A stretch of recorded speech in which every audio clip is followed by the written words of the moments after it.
যারা যাচ্ছেন মানুষ বিচার করতে, যারা আলতোভাবে খেলে গেলেন একটি জাত খেলোয়াড় সেটা তিনি বুঝিয়ে দিলেন সেই জেরা এবং দলকে অনেকটা এগিয়ে নিলেন।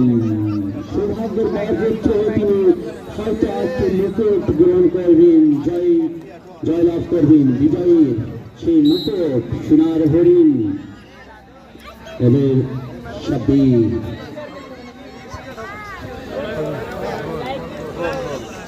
সাব্বিরও জেরার্ডের পথে অনুসরণ করলেন, সাব্বির ছেড়ে দিলেন না।